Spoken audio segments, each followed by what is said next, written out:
Welcome to the Festival of Entrepreneurs, recorded live at the NEC in Birmingham. Over the next few minutes, you'll hear from some of the most incredible founders, investors, and business leaders who joined us this year. Good afternoon, ladies and gentlemen, and welcome to this next session. My name is Leslie Thomas, and I'm the founder of the Money Confidence Academy. And that actually is a good link to what we're going to be talking about this afternoon, or our guest is going to be talking about this afternoon, because he's going to be covering how you can have more confidence in negotiating a really good commercial lease deal. So without further ado, I would like to introduce you to Jonathan Hand, who is the founder of the Lease Negotiator.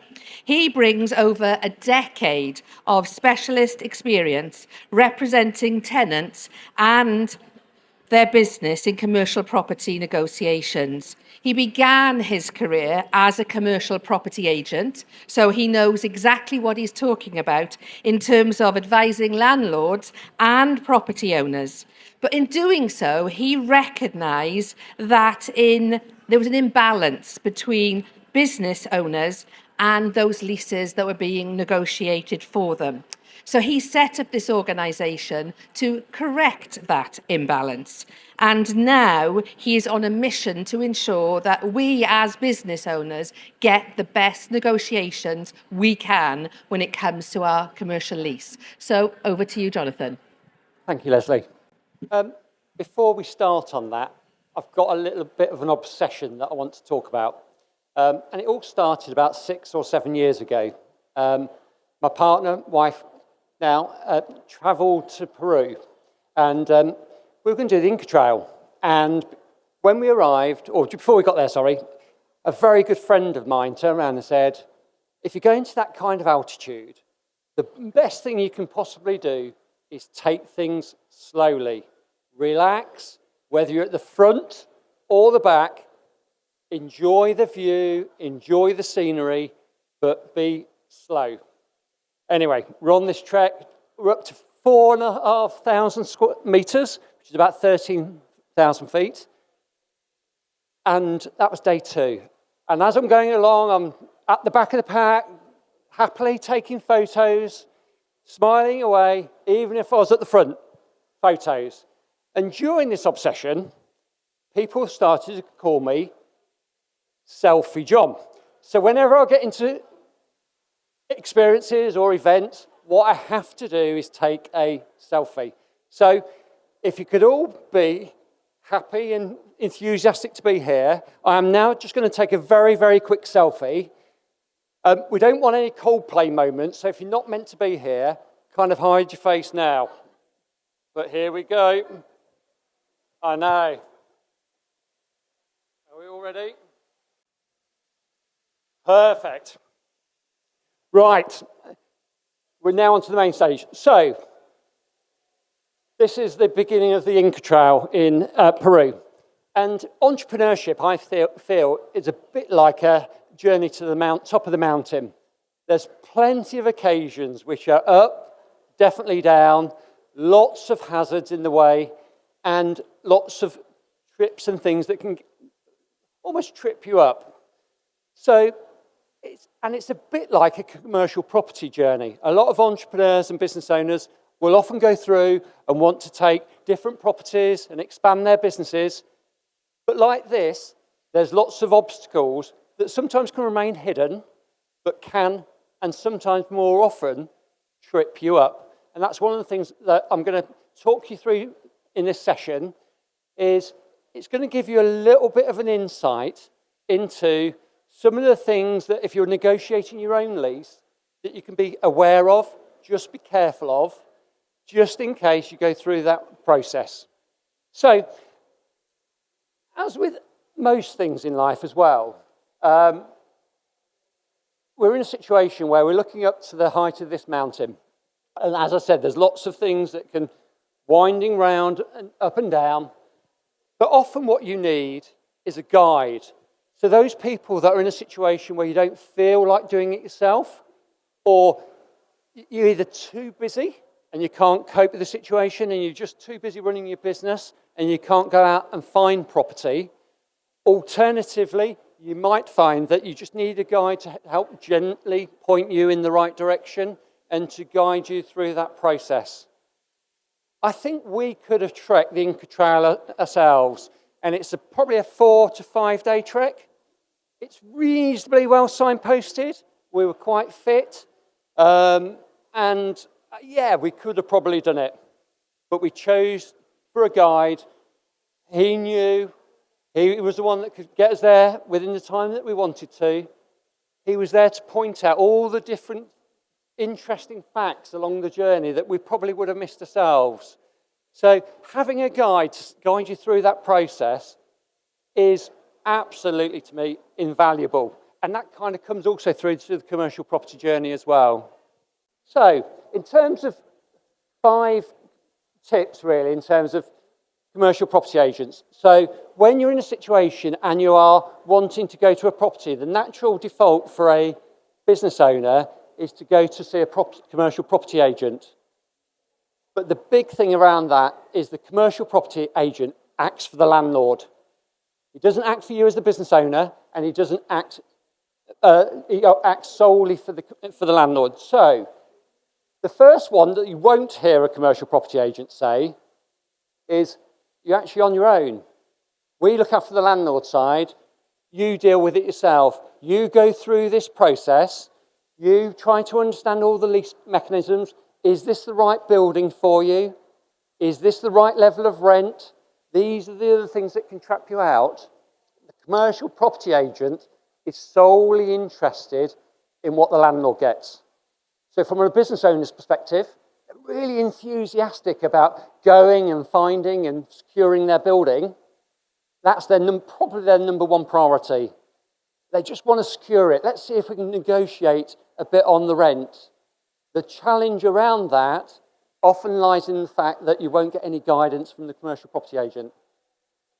So if you're like many of my clients, you've got great entrepreneurial skill, you run a very successful business, you can negotiate. You can negotiate deals. You negotiate, and you've got to that point where you've negotiated probably for 5 years, 10 years. So you are good at negotiation. You've got a very clear vision of what you want from a business perspective. The key to it, and I suppose like my clients, is you're either too busy or you are unable to, kind of gaps in your knowledge. And unfortunately, it's the gaps in your knowledge that can then end up costing you and your business an awful lot of money through that process. So that's number one. You're not on your own if you have somebody to help you, but it is definitely not the commercial property agent.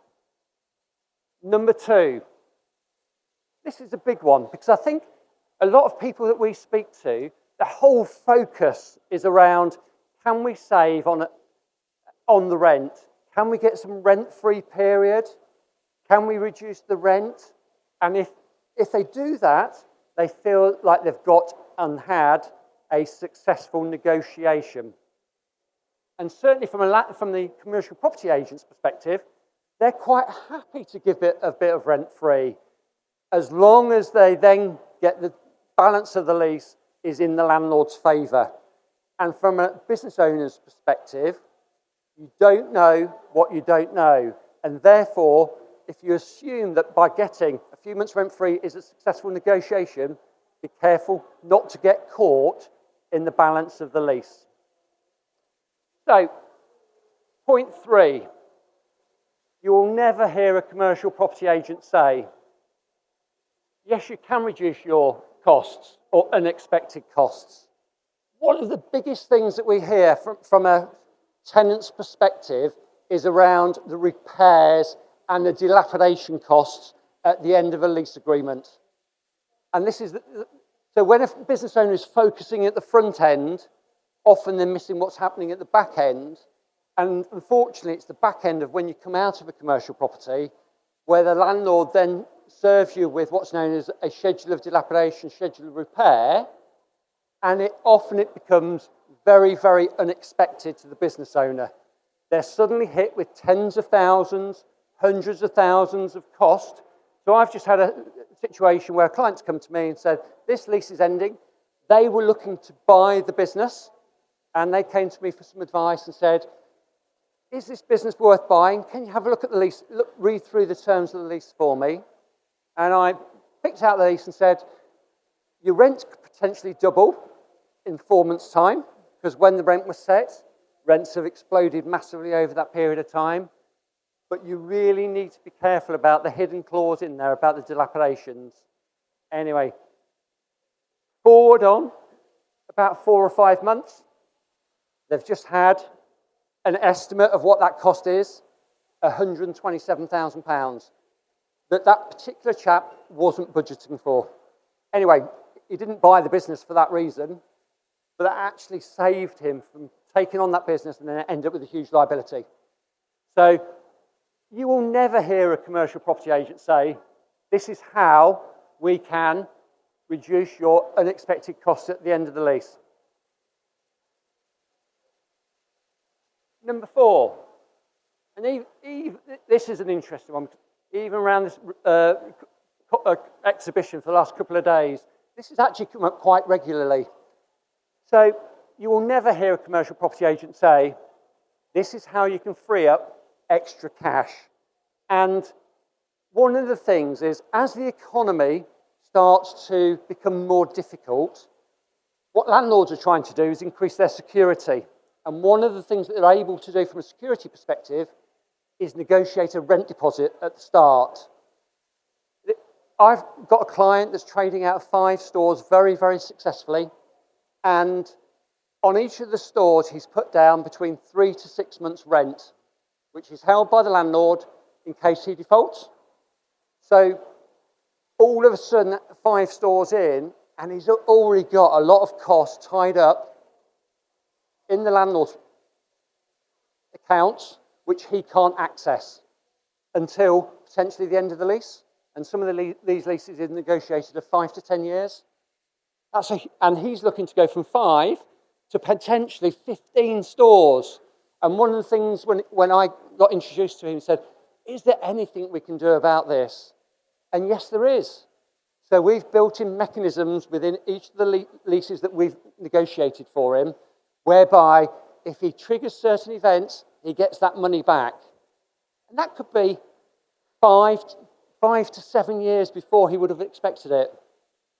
So, as with all these things, you would never ever hear a commercial property say, this is how you can free up extra cash. And number 5, and this is a particularly contentious one in as much as a lot of business owners don't necessarily fully grasp or understand point number 5. And often it's glossed over by the commercial property agents. So when a business takes on a lease, in previous times that lease was protected and that tenant had an automatic right to renew it. So if you've invested heavily in your building through fit out or even build your business in a set location, which generates lots of traffic, your customers know where you are, your staff like the building. What the landlords have now started to do is ask the tenants to give up that right. So at the end of that lease period, the tenant can almost be forced out of occupation and they've got no rights to be within that space. The landlords and agents sort of gloss over this. Oh, just have these contracted out. It's not important. But fundamentally, it does affect the business and it does affect the renegotiation. So if you've had a wonderful business and you're set up and your lease is coming to an end and you want to stay in the building, but you've given up your right to automatically renew it, that puts all the power of negotiation into the landlord. So there are some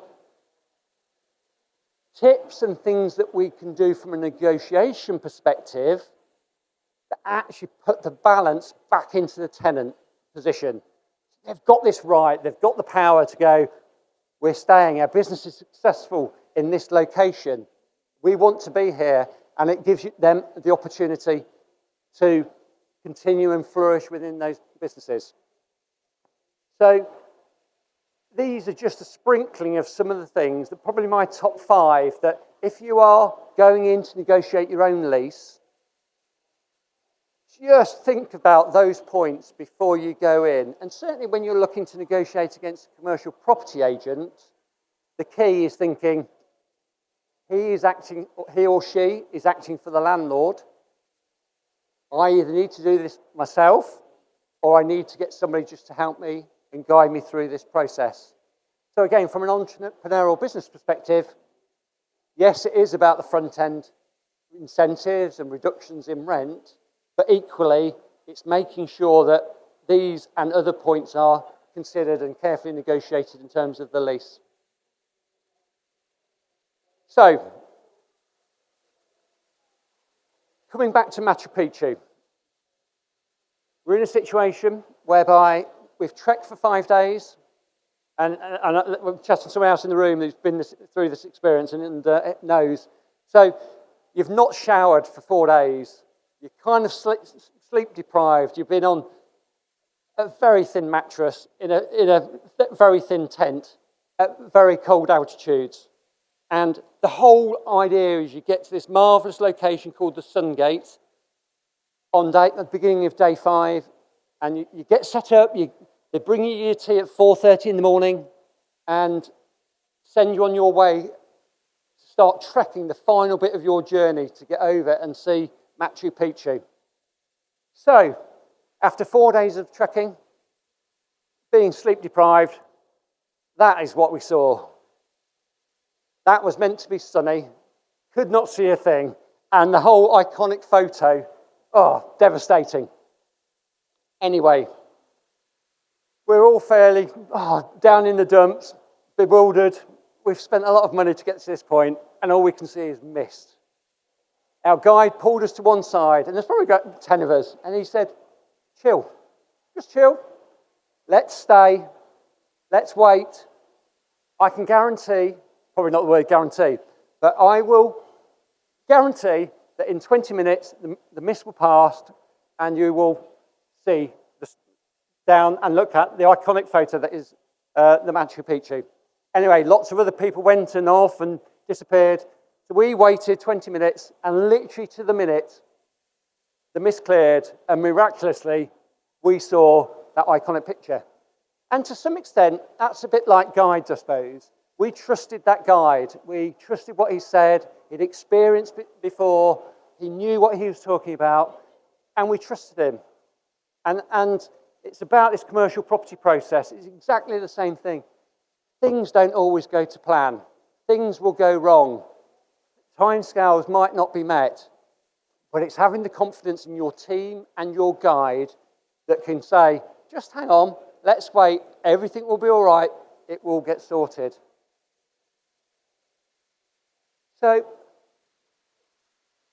what I would like to do is just take you through, probably for the next 10 minutes or so, how I view the commercial property market and the sort of various sectors at various locations. But I just want to give you a bit of synopsis in terms of where I feel the commercial property market is now in terms of the economy. So, in the sectors we're looking at, let's start with industrial. So, industrial rents, and what I would say is that the commercial property market in general has been severely impacted by the pandemic. Some in a good way, some in a bad way. And probably the biggest impact has been on the industrial market. So when COVID and pandemic hit, a lot of the retailers started to slow down on the high street, but realised that they could send deliveries to people's door. So all of a sudden, there was a huge chase for warehouses as people were kind of moving off the high street into warehousing and e-commerce. And whilst that was starting to happen with that Amazon, I suppose pre-pandemic, it really, really did accelerate very, very quickly during the pandemic and afterwards. So much so, there was a surge in demand, supply levels dropped, and as a consequence of which, rents rocketed through the roof. So we're starting to see now 5-year rent reviews coming in and 5-year lease renewals from 2020, 2019, and in a lot of cases, rents have increased 70, 80, sometimes 90%. So from a business that's been trading, got through the pandemic, all of a sudden their rent has doubled.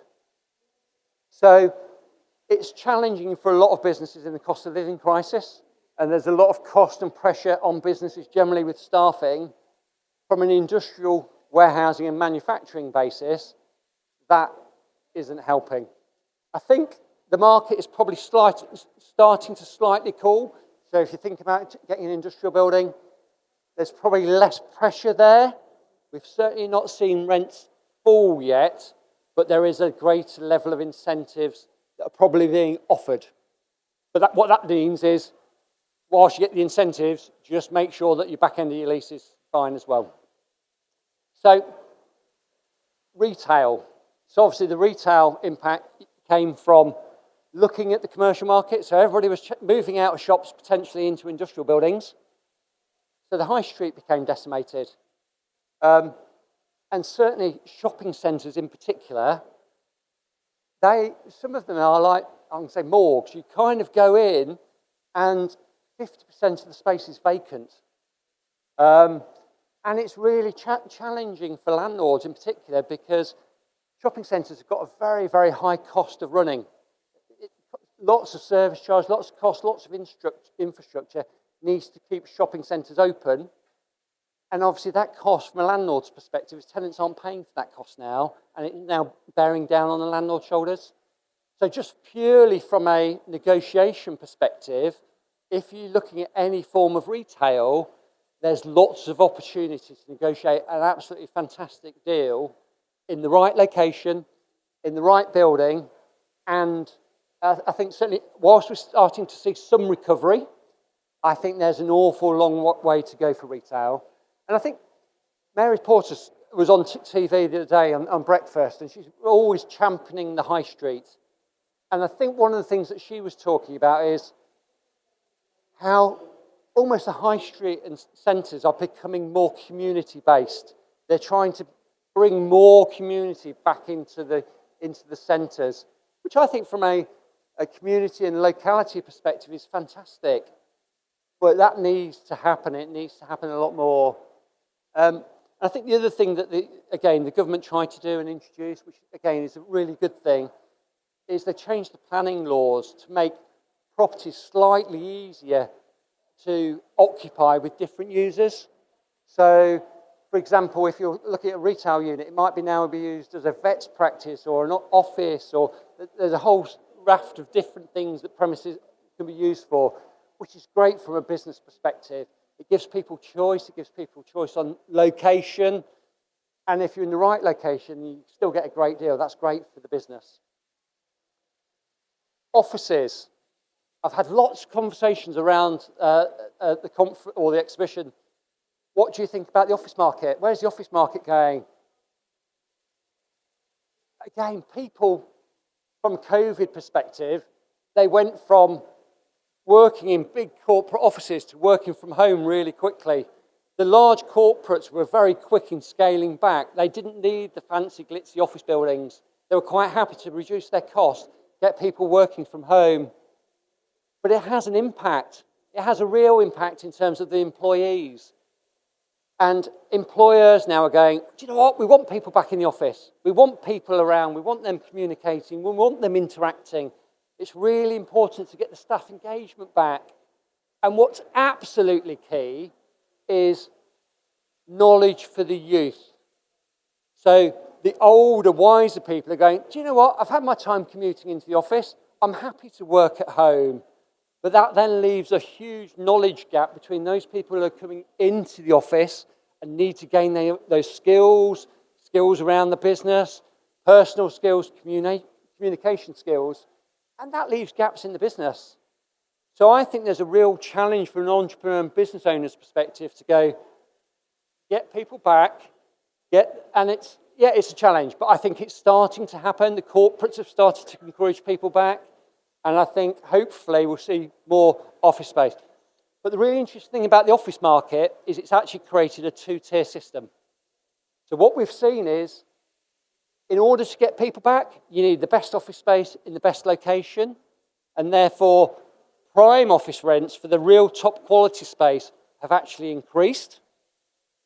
The market below that, which is a tired 1960s, 70s building, is almost unlettable. So again, in terms of opportunity, there are very much opportunities in that secondary market to negotiate a really good deal and then fit it accordingly. And then the final sector that we, I wouldn't say deal with, but mainstream to us is leisure. So one of the things about opening up the planning system is we're now starting to see a lot of gyms, certainly on retail parks, a lot of fitness studios on industrial parks, and there's a real demand for leisure to go and fit into these spaces that work best for their use. However, there are some challenges. A lot of landlords, from certainly industrial parks, don't like leisure operators, simply because it generates traffic, it generates cars, and the planning system from an industrial unit means that there are a few spaces for an industrial building, and what they're reluctant to do is allow a leisure operator onto their park, and then it takes up all the car parking space.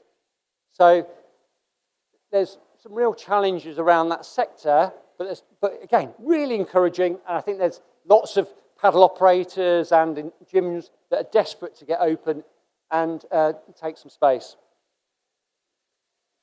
So I think we've given you 25 minutes in terms of a bit of insight around those commercial leases.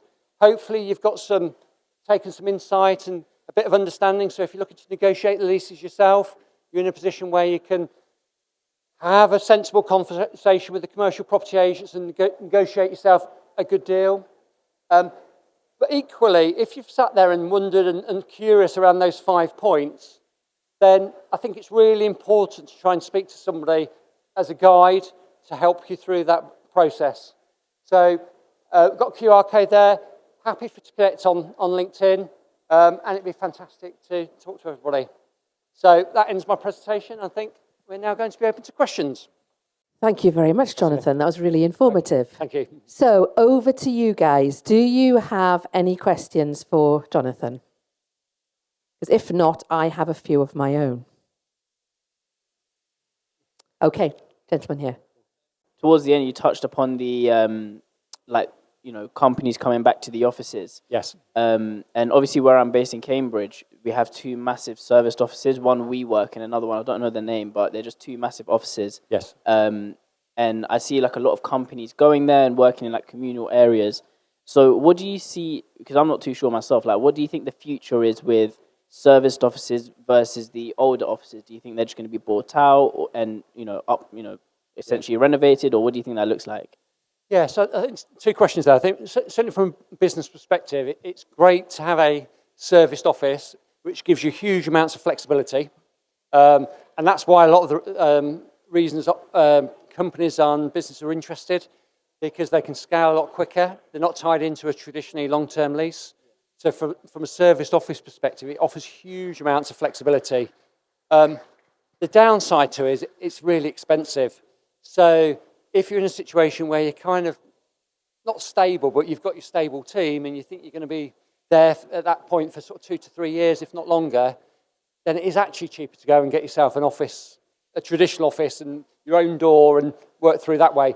But there seems to be also a lot of choice in terms of serviced offices. So when you've got a lot of these vacant buildings, office buildings, a lot of providers and operators have gone, what we can actually do is operate a serviced office from there. So I think there's a huge array of choice now, and that in itself brings down cost. So there's certainly a place for serviced offices, definitely in the market, a great flexibility and allows you to move forward. But equally, I think once you've got to a point where you're kind of a bit more stable, and I think it's also important for some companies to have their own front door. They want their own individual look and branding, whereas being in a sort of serviced office amongst 10, 20 or 100 other businesses, you kind of get lost in that.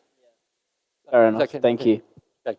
You mentioned that there's an increasing amount of people looking to go back to the office. Yes. But they're a lot more concerned about the office environment that they're going back to and increasing quality.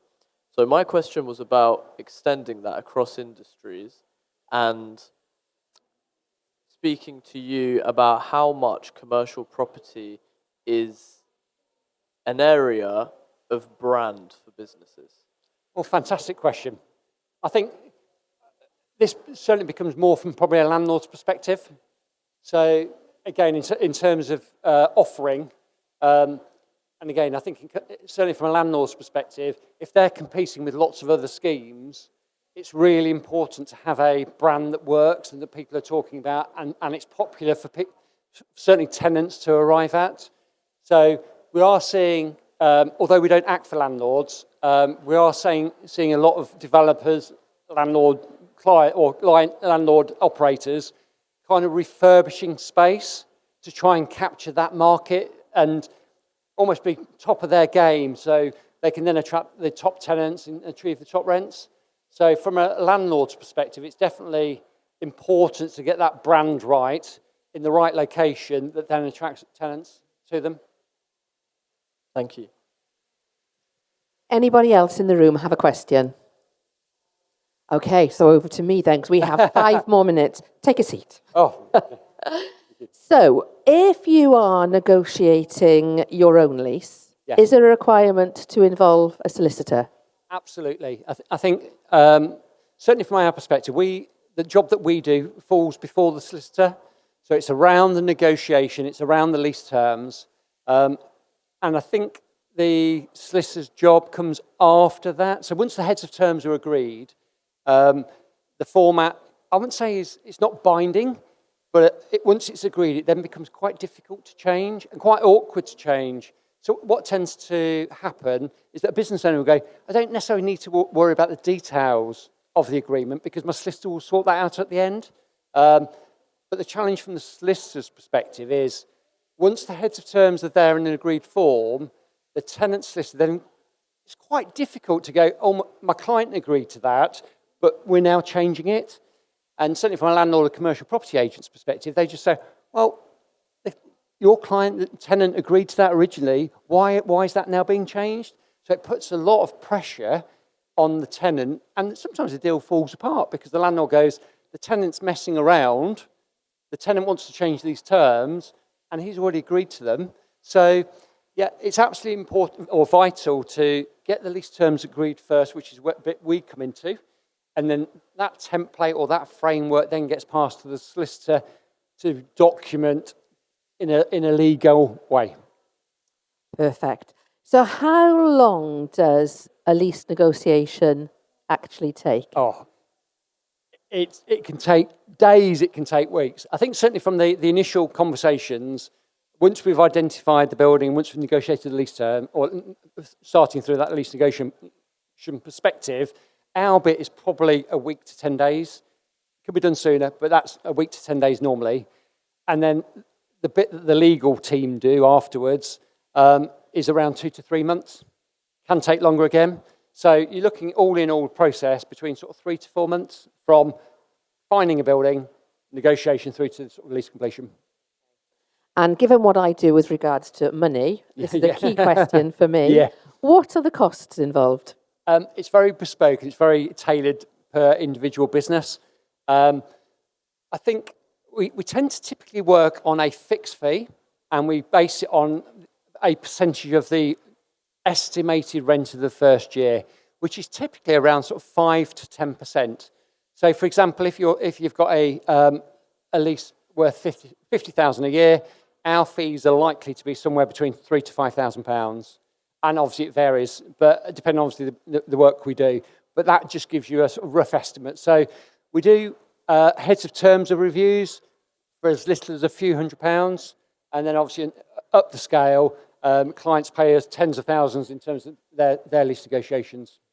But I suppose in using you guys, they're going to end up potentially saving money, spotting longer term issues in the contract, but also saving themselves time to focus on what they're experts in, And you can focus on what you're expert in. Absolutely, 100%, Leslie. Yeah. Fully agree. So it comes back down to, from an entrepreneur and business owner's perspective, saving them time. And that is valuable, priceless in its own right.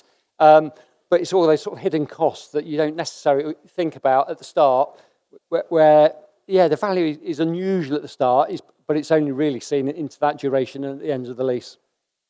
Perfect. Well, everybody, please join me in thanking Jonathan Hunt. Thank you. Thank you. Thanks for watching this special episode from the Festival of Entrepreneurs. Our mission is simple: to help founders and business owners grow faster, think bigger, and take action. And if you were part of the event, thank you for joining us and being part of the community. And if you missed it, don't worry. We'll be back with even more ideas, inspiration, and opportunities to help you take your business to the next level. You can find out more and register for future events at festivalofentrepreneurs.co.uk.